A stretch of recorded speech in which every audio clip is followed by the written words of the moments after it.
Hello and welcome everyone. I'm Mohammad Horeis, your trainer for this entire CCNA course. We'll start the CCNA course with a basic foundation topic, that is network fundamentals. So in this session of network fundamentals, I'll discuss about what is network and some of the network components. So what is a network? In very simple term, a network can be described as two or more computers or any other electronic devices that are connected together, usually by a cable or through wireless or Wi-Fi. So why do we need or want these devices to communicate? Well, for all sort of things, such as to share resources such as printers or scanners, to exchange file between computers, allow electronic communication such as email, or to access any website, or text or an instant message such as WhatsApp, or for online gamings. A well-known example of a network is, any guess? It's internet, which is a global network of billions of computers and other electronic devices. It connects millions of people all over the world. So let's go ahead and look at some of the network components. Some of the common network components such as endpoints. We also have switches. Then we have routers.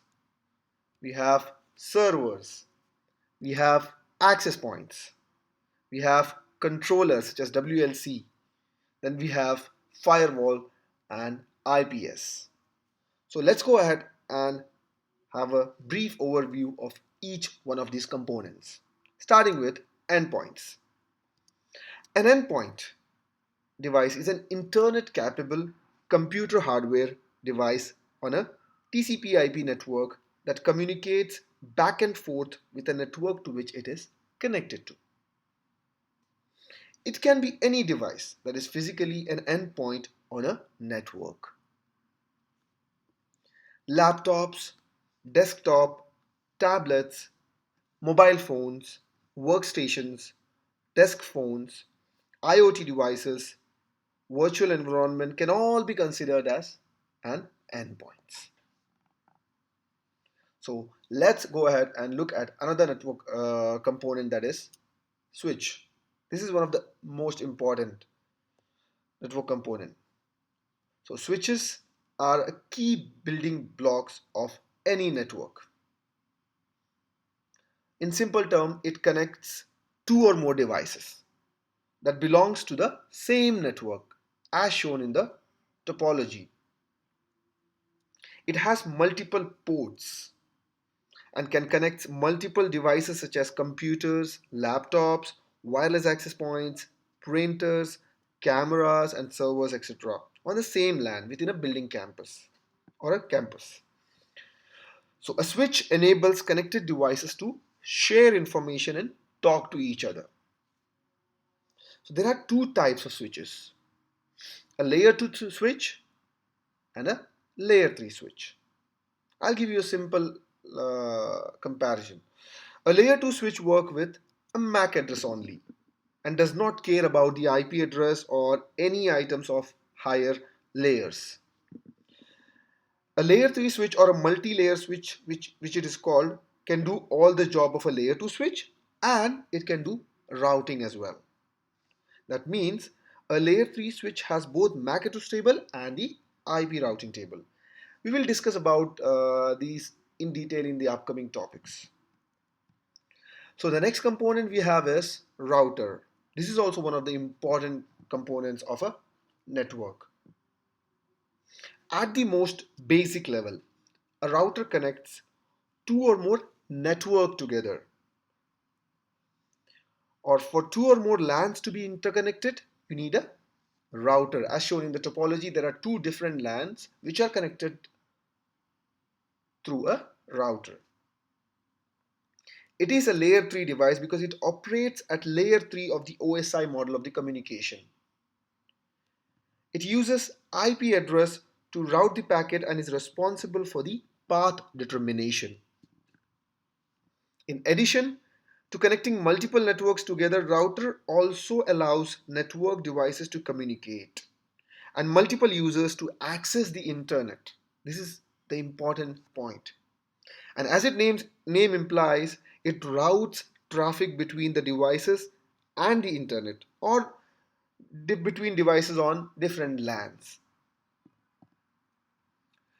Let's go ahead and look at another component, that is server.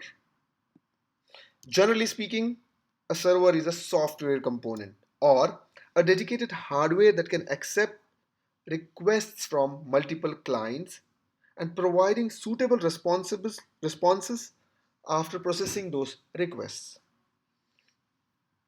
The device that makes the request and receives a response from the server is called a client.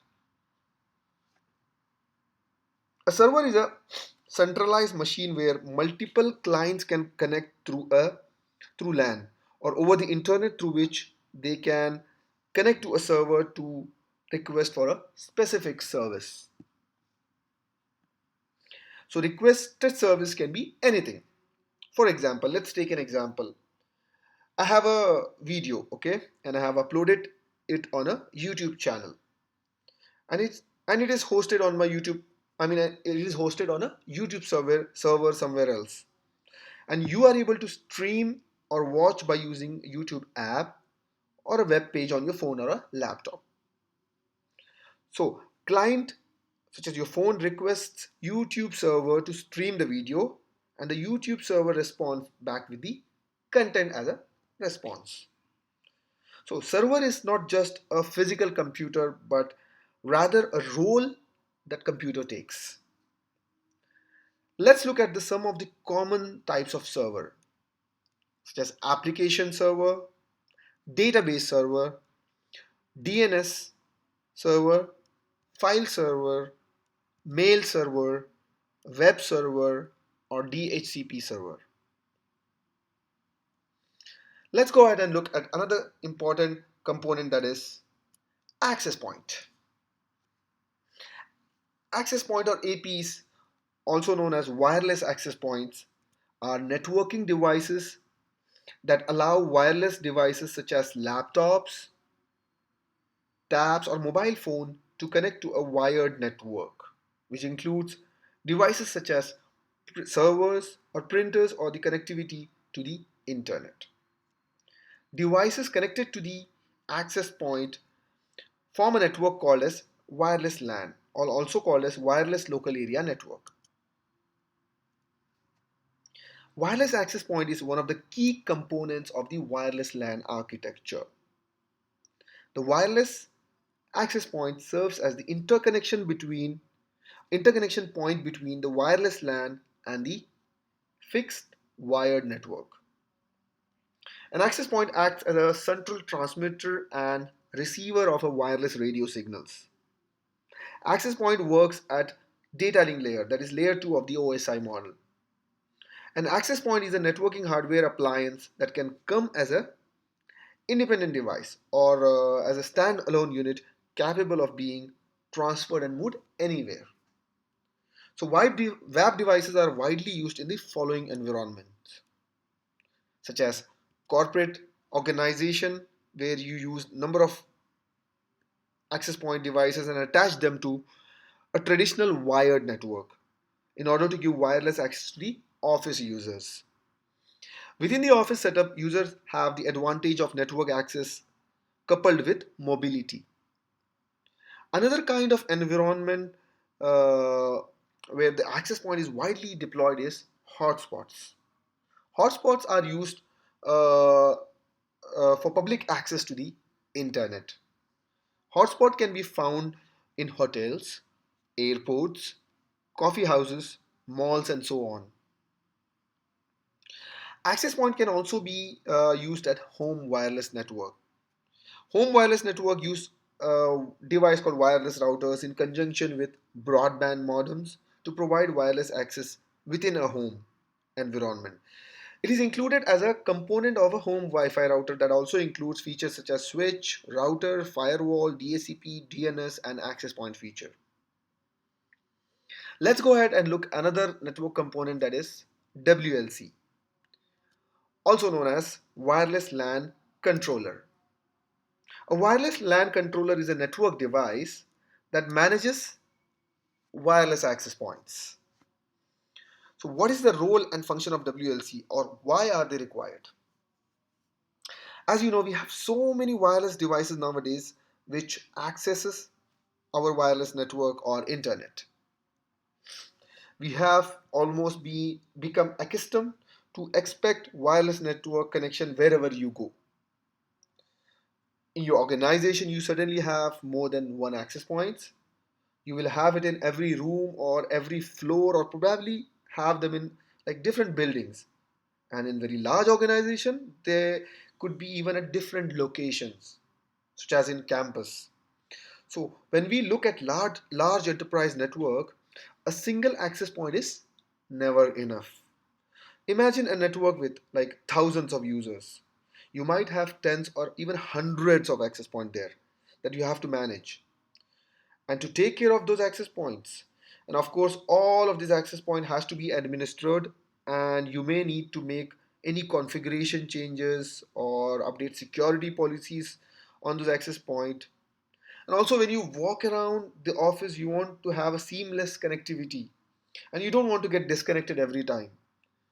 When your wireless switches from one access point to another access point, it is called roaming. Okay, so switching seamlessly from one access point to another access point is called roaming. This all requirement can be met by using a device called wireless LAN controller. It is usually a software loaded on one of your servers, or it is an appliance that is we can use to centralize the management of access points. Some people call this as a single pane of glass, like I can go to one screen and I could see everything happening with my wireless access points. By using wireless LAN controllers, all management tasks are moved from the access point to wireless LAN controller. It takes care of authentication, roaming, creating new wireless networks. So the main objective of the WLC or wireless LAN is to be able to centralize all the control of the access points. The access points are only responsible for forwarding traffic, and we call those access points as lightweight access points. I have another type of controller which I forgot to mention in the topology, that is Cisco DNA controller. In short, Cisco DNA is also known as Cisco Digital Network Architecture. It is a Cisco's architecture for enterprise network. Cisco DNA Center is a powerful network controller and management network dashboard that lets you take charge of your entire network. So Cisco DNA Center is at the heart of Cisco digital network architecture and is only centralized intent-based network. In case if you do not know what IBN is, IBN is a form of a network administration that incorporates artificial intelligence, AI, network orchestration, and machine learning to automate the administrative tasks across the network. So the goal of the IBN is to reduce the complexity of creating, managing, and enforcing network policies and reduce the manual labor associated with traditional configuration management. Another type of network endpoint we have is a firewall. A firewall is a network security device that monitors incoming traffic, that is from public to private, and outgoing traffic, that is from private to public network, and it decides whether to allow or block specific traffic based on a defined set of security rules. Traditionally, a firewall sits in the forwarding part of all the packets so that the firewall can then choose which packets to discard and which to allow. By doing so, the firewall protects the network from different kinds of issues or hacker attacking the network, and by allowing only the intended type of traffic to flow in and out of the network. Actually, it establishes a barrier between secured and controlled internal network that can be trusted and untrusted outside networks, such as the internet. Firewalls are your first line of defense in your network. There are new types of firewall by name of Cisco next generation firewall. Cisco and some of the competitors started using the term next generation when discussing their security products to emphasize some of the new features.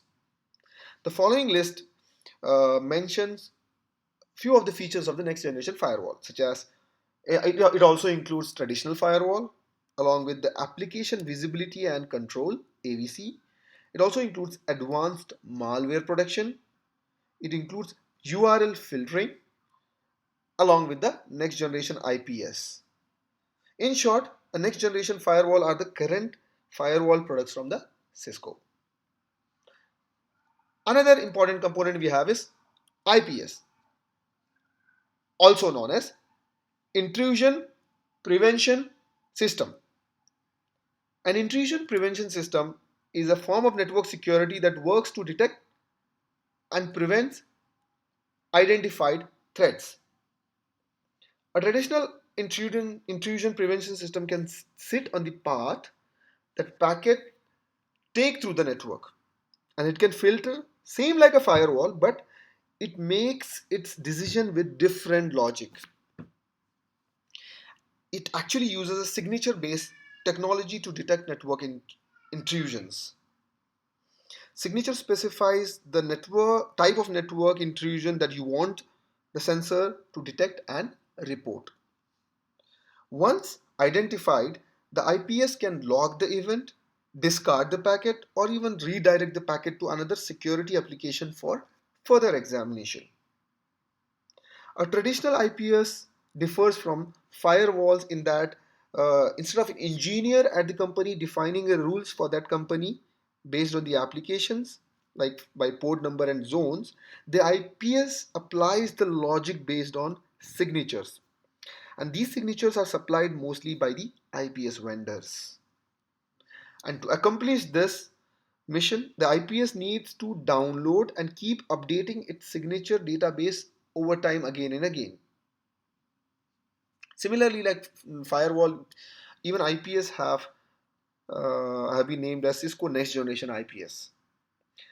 The Next Generation IPS adds features to the traditional IPS, which includes the following list mentioned. Like it includes traditional IPS plus application visibility control, AVC, contextual awareness, reputation based filtering, and event impact level. That's it for this session. I hope this session was informative for you. Thank you for watching.